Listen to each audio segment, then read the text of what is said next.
Hello and welcome to another exciting episode of the Weekly Shonen Jump Breakdown for the week of September 25th. My name's Trey, and we have a lot to cover today.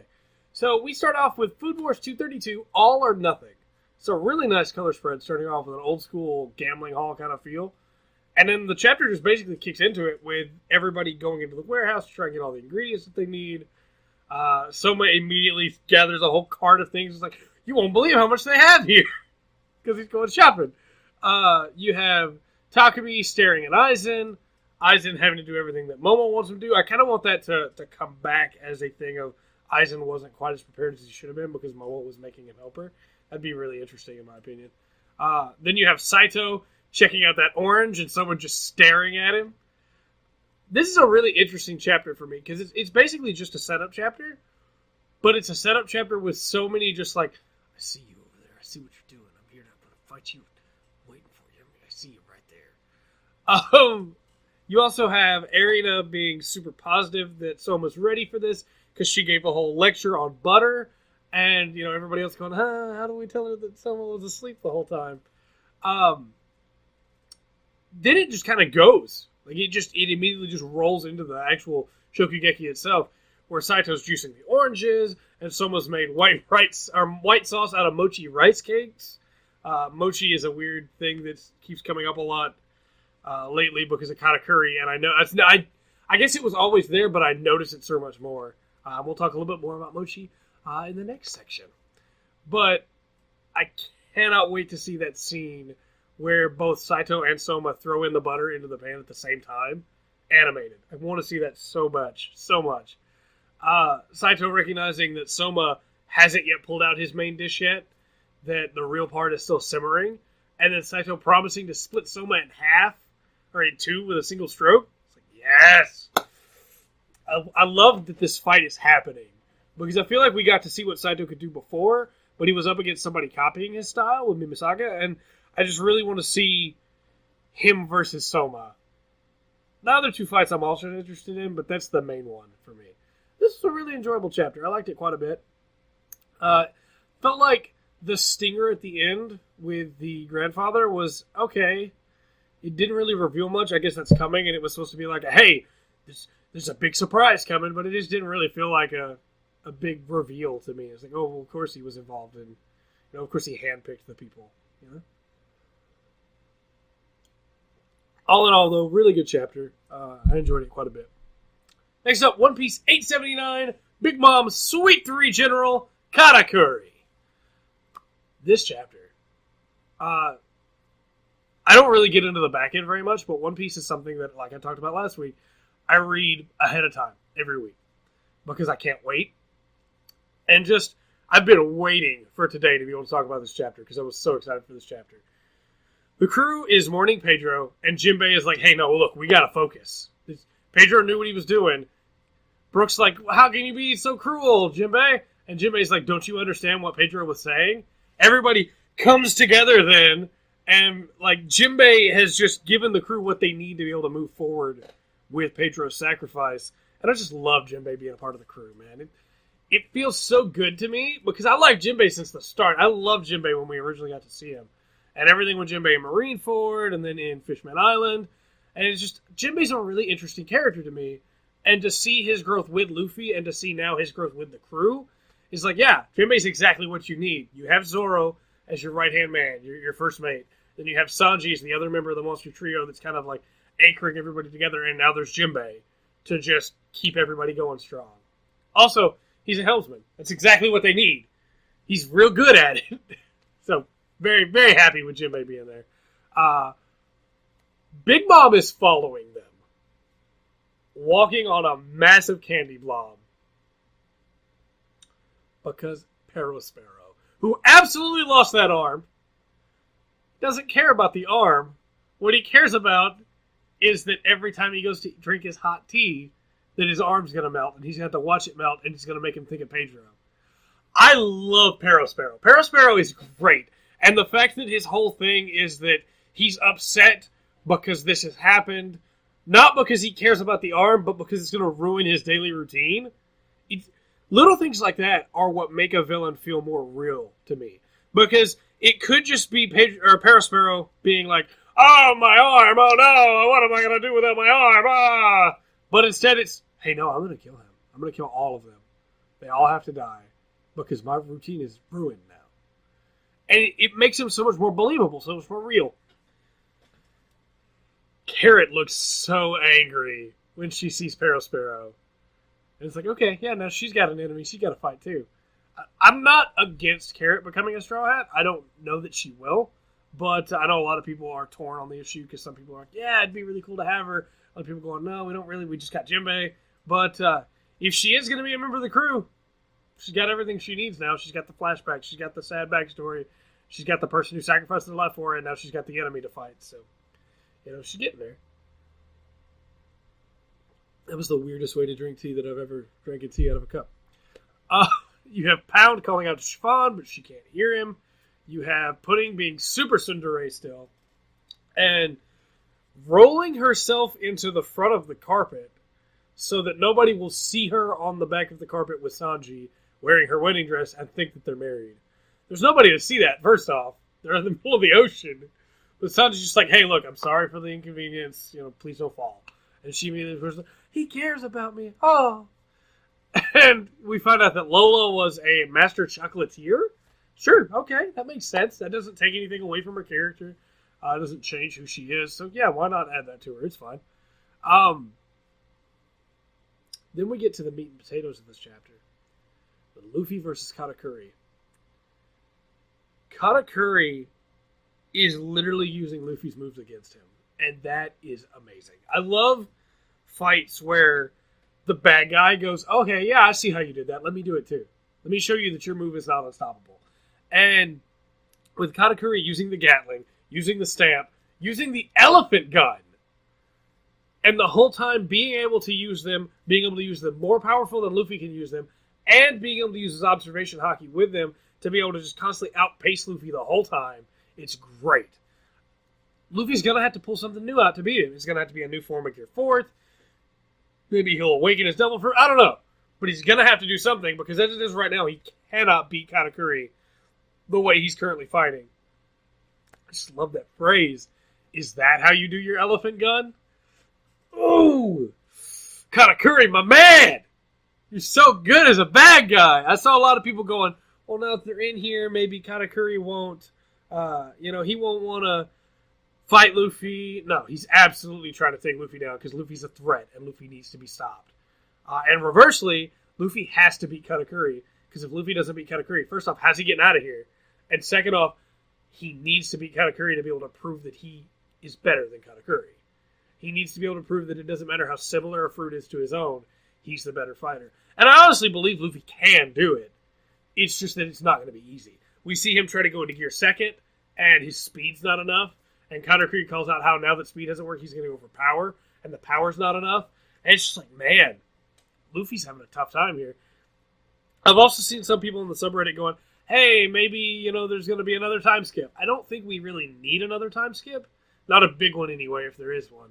But what I think we need instead is everybody to realize the level of threat they're facing and make those improvements. What I really want to see from Luffy versus Katakuri is Zoro versus Das Bones, Mr. 2. I want to see that moment where you fight somebody who is just as skilled as you are, maybe more, using the exact same abilities you are, and you're able to overcome them and become stronger because of it. And that's exactly what I expect to happen, honestly. I think we're going to get a couple more chapters out of this fight at least, though, and I'm very excited for that. Because this has been a really good fight so far. And I just want to see more. Just want to see more. Next up is The Promised Neverland 56, A Deal, Part 1. So, the kids have managed to find a lot of information by this point, mostly about the farms and the symbols that the farms use. They put together that that man, as I've been calling him, that they call him the geezer, knew when they escaped, which means there has to be a way to keep up with events in real time that's going on. They find a letter with new coordinates, and Emma and Ray are like, "Hey, we're gonna go check out those coordinates." And everybody's like, "Oh, we'll go in." And they're like, "Nope, you can't go with us though. You got to stay here and be careful because the poachers." But Emma and Ray have a plan, and that's to take the geezer with them, take the old man with them. And while all this is happening, that man has managed to get a knife, and broken his way out of that room and opens the door with a big flourish, and they're waiting for him. And Emma's like, hey, let's have a conversation. Let's talk. Let's make a deal. And he's got his knife hidden. There's a couple big things that stand out to me here from this chapter, because it was a pretty good setup chapter. And that's that the books that they find about the demon civilizations are super old. Which makes me question, do the demons not write on their own? Are they just books written about the demons by humans a long time ago? They find out a lot of information about the different farms and all the different symbols that the actual, like, just factory farms uses, where people are just killed there. Are there other kinds of farms we don't know about? Do the humans that are in the, like, science programs, did they have symbols on them? I assume they probably do. I'm still assuming that Norman got taken to be one of those, so there's probably going to be some more about that later. What does this man want as his side of the deal? What is Minerva's actual thing? Is Minerva even still alive anymore? This letter seems pretty old as well. What's going on with the year 2015?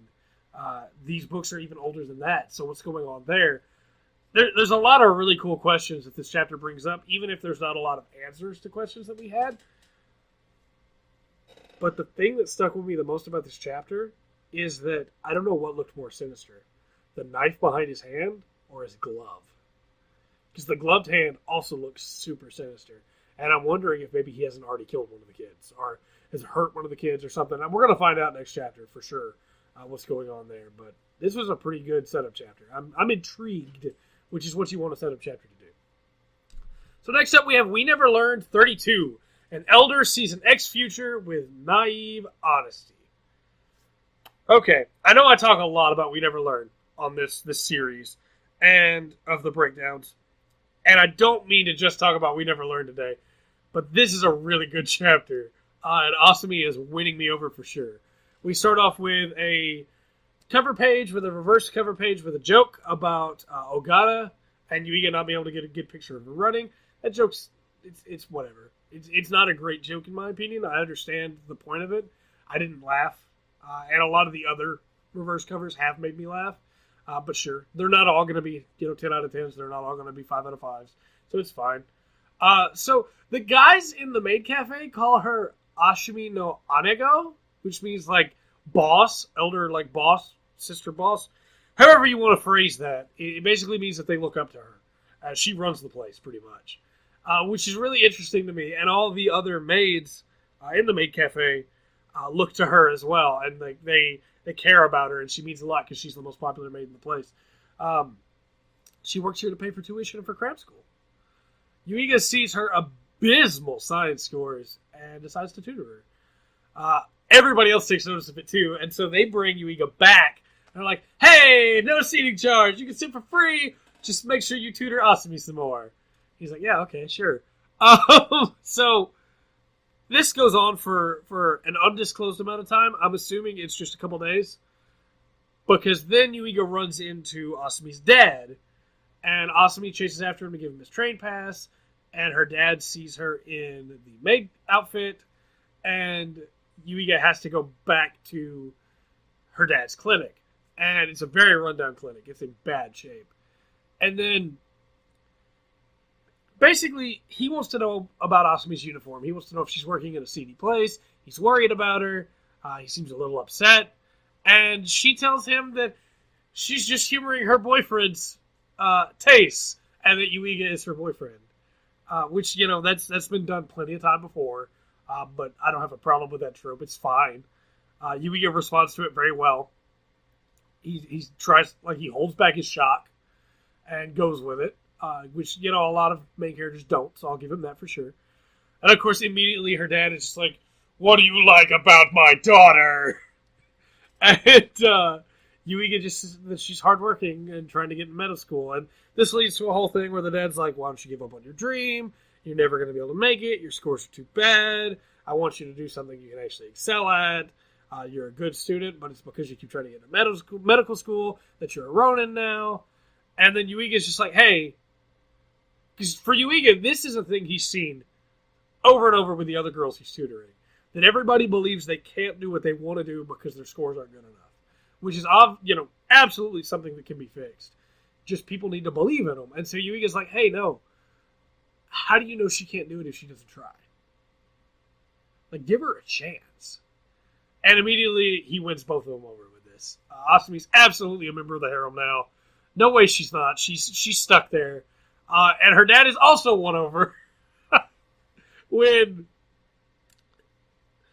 he basically gets this weird look on his face, and Yuiga's like, sir, are you okay? He says, call me dad.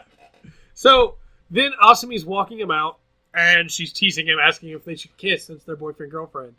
And he's like, what? And she's like, just joking. And she pats him on the head, and he gets the badump, the heartbeat effect.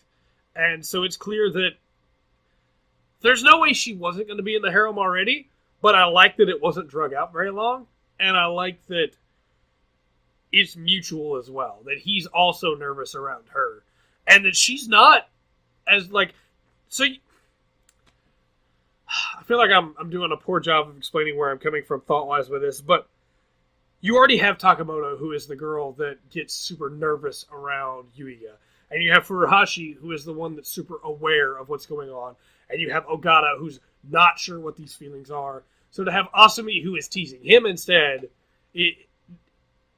I like it. I like it a lot. And Asumi won me over a lot with this chapter. He runs into her again the next day, and she gets to meet the rest of the harem, who thinks she's in middle school. She does not seem pleased. I'm interested to see where things go with Asumi following this. I think that she's a pretty good, member of the harem. And she's not Kurisu, of course, or Sekijo, but she's not bad. And I really like her whole goal of trying to get into middle school, to be able to support her dad and to be able to support the clinic, and that she wants to carry on the family business. Anytime I hear the phrase family business, I get bad flashbacks from Persona 4 with Yukiko, Horse Girl. And just having a character that does want to carry on the family business instead of being angsty about it is really interesting to me. That she wants to and can't because nobody will give her the chance to, and now Yuiga's trying. I'm excited for next chapter. I feel like this is going to lead to some problems for him, though, because he started out with just 2, and that's not a problem. But now he's got 4 people that he's tutoring, and I'm worried about his own grades. And I feel like we're going to absolutely have to have that arc sooner or later. But we shall see. Next up is Black Clover 126. Special Little Brother versus Failed Big Brother. So Finral's getting belittled constantly by his family. Which is really a shame because we've seen that Finral is a really good mage already. And it explains a lot of the complexes that he had. We've heard this brought up before, but now we get to see it. And to see it happening, it's bad. It's just, hey, what are you doing? No, stop. Your brother's better than you. It's like, come on, lady, calm down. Calm down, give your boy a chance here. Finral's good. And so when Finnis enters the picture and starts telling him that he's wonderful and that he doesn't need to talk like that he's going to be great, Langris hates it. Because he's like, my big brother's a failure, and I'm the one who's special, and what is she doing talking to him about how wonderful he is? And it's really interesting because at first I thought this was a flashback from Finral. But this is actually a flashback from Langris. And so Langris is like, hey, no, I'm going to take him down. And Finral's focused on the match, and he cancels out Langris's magic. It's great. Because what I wanted from the Noelle and Silver fight was that Noelle would constantly just be blocking Silver's attacks, and he would get more and more angry and have to recognize her power. Unlike Silver, though, who hated how weak Noelle was, Langris doesn't hate how weak Finral is. He hates Finral. It's like he wanted to be the older brother. And he hates that his older brother is a failure, but he also just hates his older brother. And so, whereas with Silver, he would be like, how is this possible? With Langris, it's just like, oh, I see.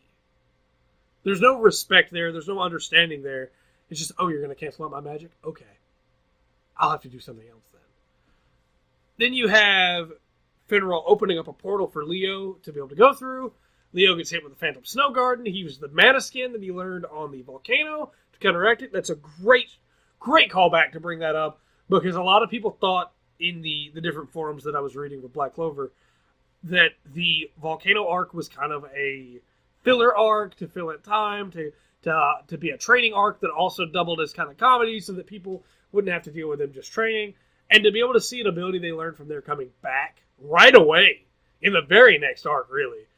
It's really nice. I really appreciate that it's just, bam, here we go. It gives me a lot of hope for any other, like, rest arcs in this anime, where maybe, or manga, it's also going to be an anime, that's what I was just thinking about, where this kind of thing can come back and be important. You have Langris and Finral fighting still, where Finral brings out a new spell that Langris is immediately just like, oh, what is that? And then it changes direction and begins to follow them, and Langris gets away.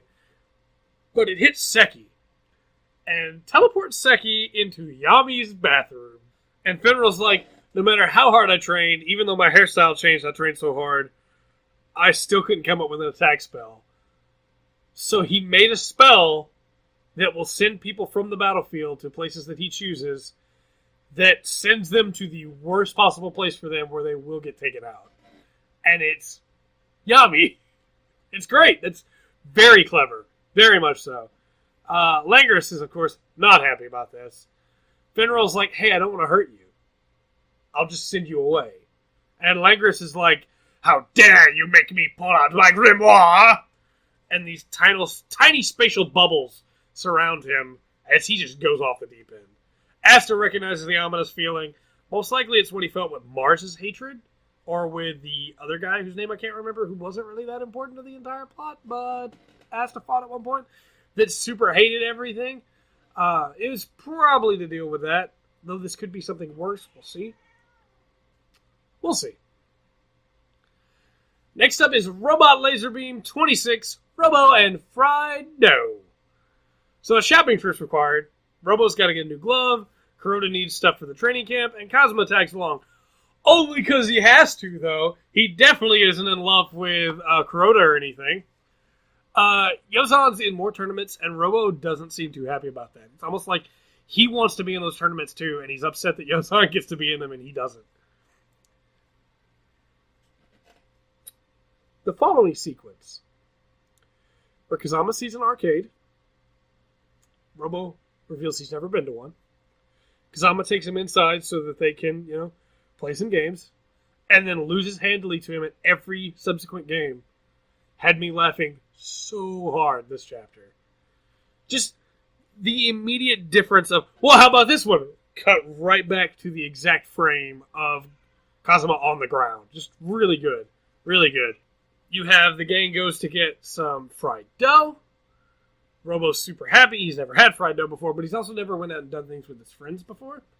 And his phone goes off, and it's Suzaku. It's your man Suzaku, the Emperor, just calling to say, hey, I got some tickets for a show. Get some tickets for a golf game, a tournament, and I want you to be there. And not only that, I'm going to come pick you up in a helicopter, because I got to do this in style. And immediately people are like, what are you doing in a helicopter? He's like, I don't drive it, I just charter it. They're like, as if that makes it better. It was a really, really good scene. This manga just continues to surprise me. I didn't think we'd get Robo star-eyed over fried dough, and I absolutely didn't think when I started this chapter that Suzaku would step out of a helicopter with a long coat on with 2 tickets in his hand and ask Robo to go with him. Good chapter. Good chapter. Next up, we have Dr. Stone 28, Clear World. So, when I think back on Dr. Stone, whenever it does end, this is going to be one of the chapters I think of. This chapter was amazing. It's not about, fighting Tsukasa. It's not about trying to beat Magma, although it will help with that. It's just about Suika and a problem that she has. Also, gotta just point out, I was wrong. We see her face right away. I said last week that I didn't think we'd get to see it, that I thought it would be something that was held off the entire manga. I was wrong. We get to see it immediately. She's got bad eyesight. And she thinks it's the fuzzy eye disease. Because of course they do. They don't know what it is. And then Senku tells her there's nothing wrong with her. She begins to cry. And the whole crew gets super determined. Gotta bring that smile back. Senku tells Chrome that sand is missing from his collection. And Chrome says, yeah, why would I gather sand? They go out and gather all the things they need, to be able to get glass put together, to be able to make some glasses. And Senku gets to remember gathering some of the ingredients with Taiju. And then you just get this shot of Senku holding the lens that they've made in his filthy hands. Because he's been down in the dirt just gathering all this stuff together. It's a really powerful image, to be honest. Senku and Chrome grind down the lenses with Mr. Corundum. And Senku puts them in a watermelon hat. And there's a really nice touch where Chrome's like, oh, so she's still going to wear that? It's like, oh yeah, she is. But now there's a reason to wear it as compared to just, hiding behind it before. Senku has her look at this sunflower without the lenses. And then while she's looking at it, she's like, that's a sunflower, right? Even I can tell that. He puts the watermelon hat on her. And she gets to see the sunflower for what it really is. In all its beauty. She sees the dog. She sees Senku, and she sees Chrome. And then she begins to cry. And so did I. It's this beautiful scene where there's this whole field of flowers around, and she's seeing for the first time.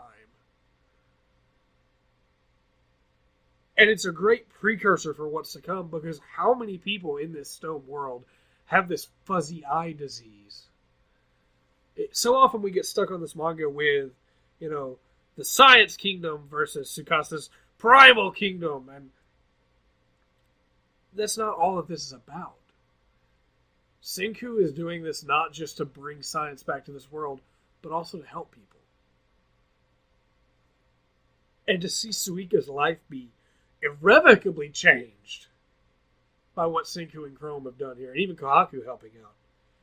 It really sets the stage for what else he's going to do.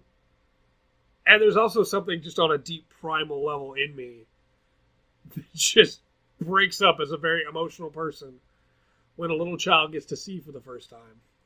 Because I have a little sister who has really bad eyesight. And when she first got her glasses, the first thing she said when she looked at me was, Trey, you have a beard. And I immediately thought about that while reading this chapter. It's just, Suika's getting to see the world now for the first time. And it just, oh man, it's so good. It's so powerful. All right. That's not the end of the chapter, though. Because Kinro also has the fuzzy eye disease. And with his pride, he refuses to tell anybody. How much stronger could he be if he could actually gauge distance? And it's great. I want Ginro to be like, hey, just so you know, Ginro can't see. And then them to make him some glasses, and him to just be great and able to fight and beat Magma. And I'm wishing too much, I know, because there's going to be complications, but this chapter gave me so much hope for where else the series can go with scenes like this. And, hey, Kenro's doing his best with his depth perception the way it is. Depth perception is why I wear glasses. So it's like, hey, yeah, the man needs a pair, for sure. He needs a pair of glasses. And I really believe he's going to get them. Probably not next chapter, but hopefully soon. Because I really like Kinro. He's a nice character. And there's a fun little comment as to how that's why he's always scowling, because he can't see well. It's like, yeah, that makes sense. He's squinting all the time. But very, very good chapter. Absolutely. One of the best chapters Dr. Stone's ever had, in my opinion. Because when you have your characters in situations that are non-standard for them, you get to see them grow so much more.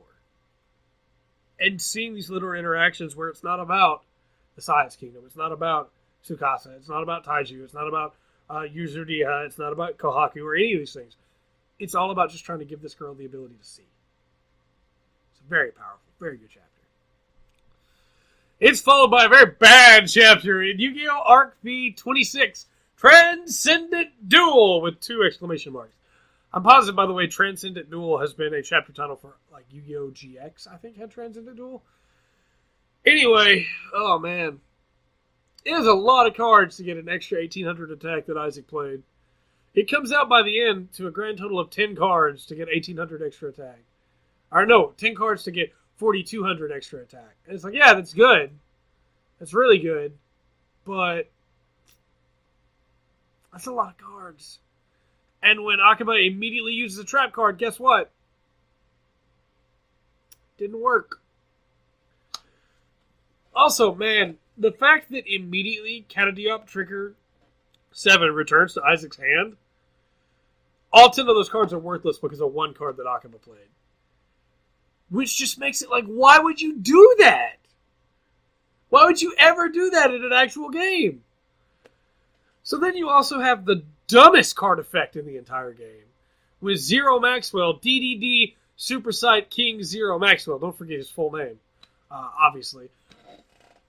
Oh boy. So Super Sight King Maxwell's ability is that after he's destroyed, damage calculation from the battle is 0.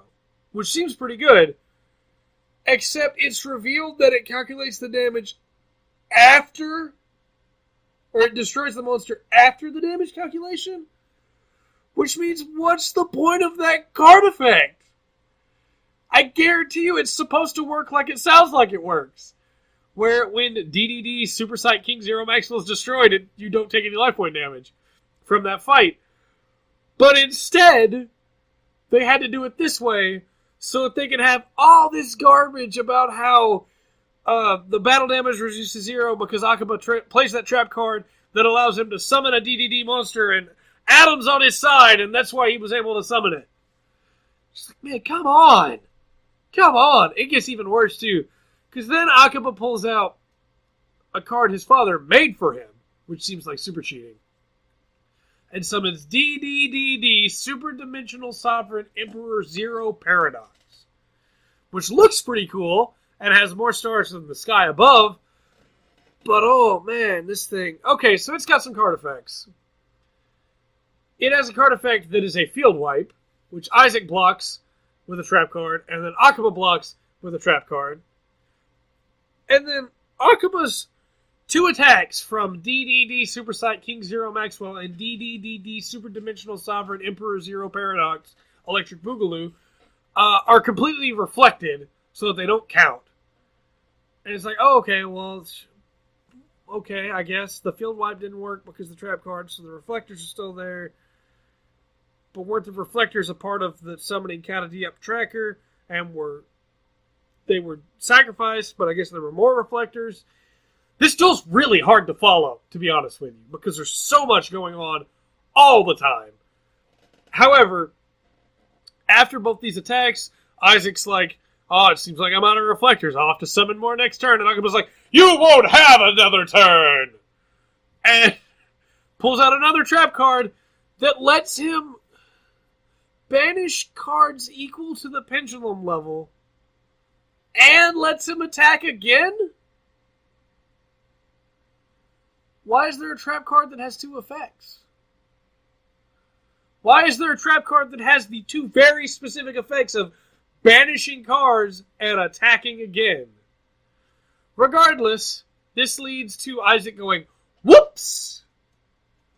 I played too many cards! No doubt, buddy. He then activates his other trap card, returning his extra deck to his main deck, and of course, for some reason, it ends Akaba's turn, even though he had the extra effect that let him attack again, and the trap card that Isaac played wasn't a blocking, it was just the ability to return the extra cards to his deck, so that he now has 15 cards. It's okay, though, because it can't end because this duel isn't over yet. Man, it's Isaac's turn next time, and we'll see what the heck happens in Yu-Gi-Oh! Arc V27. Because this is getting ridiculous, to be honest with you. I'm not liking this one bit. So here's the thing. Yu-Gi-Oh! Has always skipped past the rules. I mean, we'll never forget the time that Yugi launched Cannon Tortoise into a castle. Or used Cannon Tortoise to launch a monster into a castle. That's not how cards work. But regardless, even if we look past the blatant disregard for the rules, they're also disregarding rules that they say. Specifically, Akuba should have been able to attack again because he wasn't blocked. It's just, I don't... It makes my head hurt, honestly, trying to keep up with these duels. And I know it's going to get animated at some point, and they're going to explain it in the anime. And it's just like, oh man, I don't want to I'm not going to watch it. Because I've already got the worst explanation in the world right in front of me, and it's terrible. Oh man. This is a thing. This duel isn't a fun duel. This duel isn't people constantly surprising each other. This duel is, I set down one trap card so that next turn when you do that super stupid crazy thing you're going to do, I have one trap card that specifically blocks it. It's like, okay. Alright. Okay. So yeah, that's Yu-Gi-Oh! Art V26 Transcendent Duel with 2 exclamation marks. Finally, we have Juni Taisen Zodiac War, the novel. This is a surprise. I didn't expect this. I love that in the character splash screen there, everybody gets a kills with something except for Ushi, who gets just kills. It's really good. I really liked the first chapter. It was pretty interesting. I don't really like Boar as a character so far. She's not bad, but she hasn't really done anything to win me over. She's very... what's the right word? Analytical, I suppose, is a good way to put it, early on. She's wielding 2 machine guns, one in both hands. That's pretty cool. But some of these other characters are already way more interesting to me, such as the other Tatsumi brother, the swordsman, the old man sheep. They're all very interesting characters to me, and Monkey, of course, is going to be interesting, it seems. But one of the Tatsumi brothers is already dead, and I get that you needed to kill somebody right away just to be able to prove that characters will die. It feels a little weird to have the 12 already down to 11 in the first chapter. And of course it would be one of the Tatsumi brothers, Dragon and Snake. I'm assuming it was Snake, and we probably still have Dragon, but it might be a twist, and Dragon's dead and Snake's alive. But it's supposed to show, I'm sure, that the Tatsumi brothers aren't close, and that they, the remaining one doesn't really care that his brother's dead. He just wants to win. It's like, okay, that's fine. I get where you're coming from. I just feel like it's a little early to drop one of them, and maybe it's going to be a short series. Who knows? The second chapter is very fast-paced. Between the introduction of Duodecupul, and everything going on there, and then Monkey's attempt to get everybody band together, it seems really interesting. I will definitely start following this series. I will probably read the manga, and I might watch the anime if I like the manga. I don't know that I'll keep reading the novel. I might. But the 12-hour time limit is the thing that surprised me. Because 12 hours just seems like a really short amount of time for all these fights to happen. When you have stuff like Raka no Yusha, where there's a big fight that has to happen because nobody can trust each other, what makes that interesting isn't that the fights are happening, it's the reason why the fights are happening. And so having some time for those characters to be able to interact with each other before they have a fight is really good. Whereas with a 12-hour time limit, I'm afraid these characters won't have a lot of time to interact with each other. We'll see. The 12 hours could get anime time logic added to it, where it actually is 26 episodes for 12 hours. It's entirely possible. But I'm going to check it out. I'm going to keep following it. We'll see. I want to know some of the other characters for sure. I want to get a feel for them. But that will come with time. All in all, this was a very interesting surprise to find at the end of the issue this week. So finally, we end out with the lightning round. Lightning round begins now. Food Wars 232, All or Nothing. Really solid chapter. Really liked it. Absolutely, the stuff with Saito and Soma was really cool. With them facing off against each other, and Saito being like, he hasn't even drawn his blade yet.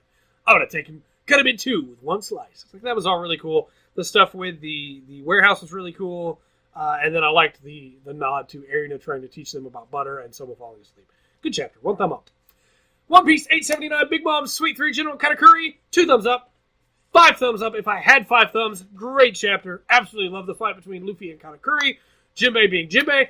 Barrowsboro being super creepy, and then the weird stuff with Pudding, it wasn't enough to bring me down from it. But Katakuri using the elephant gun, yes! Yes! Promised Neverland 56, Untitled Part 1. Pretty solid setup chapter. I loved the scene of the guy pulling the knife out of the ceiling fan, breaking open the doors, and being super shady with his hands behind his back. The deal that's coming up, the fact that they have new coordinates to go to, that we might get a little mini arc of Emma, Ray, and this guy going out on an adventure. Be pretty cool. One thumb up. We Never Learned 32 and Elder Season X feature with Naive Odyssey. 2 thumbs up. Loved this chapter. Everything to do with Asumi I felt was very well done. I have a few small concerns about the future, but those are not concerns from a story point perspective. Those are concerns from a character perspective, not as in the character's going to mess up, but then I'm worried for the characters themselves. So, yeah, absolutely 2 thumbs up. Loved it, especially the scene with the dad. That was great. Call me dad. Really good. Black Clover 126, Special Little Brother versus Failed Big Brother. 2 thumbs up. I love everything to do with Finral and Langris. How Langris legitimately hates his brother and is going to try and crush him. How Finral still loves his brother to a point and doesn't want to hurt him. Very, very good. Robot Laserbeam 26, Robo and Fried Dough. 1 thumb up. Actually, 2 thumbs up. Suzaku stepped out of a helicopter with a long coat on with 2 tickets in his hand and basically just asked Robo to go out with him to this tournament. Absolutely great chapter. All the scenes with Kazuma, I laughed so hard. Really good chapter. But man, Suzaku coming out of a helicopter. Yes. 2 thumbs up. Dr. Stone 26, Clear World. There are not enough thumbs in the world for how good this chapter was. I've got both my thumbs up. If I had a cat beside me, I would be raising its hands up. Great chapter. Great. One of the best in the series. Probably going to stick with me for a long time. Yu-Gi-Oh! Arc V 26 Transcendent Duel. 2 thumbs down. This chapter's terrible. This chapter's so bad. Just the constant back and forth of, I have these card effects, and these card effects, and this will work this way now because I played this. Even for a Yu-Gi-Oh! Battle, it's confusing. At least most of the time, Yu-Gi-Oh! Battles have some logic to them, and this is just cards here, cards there. Yeah, haha! My father made this card. No. 2 thumbs down.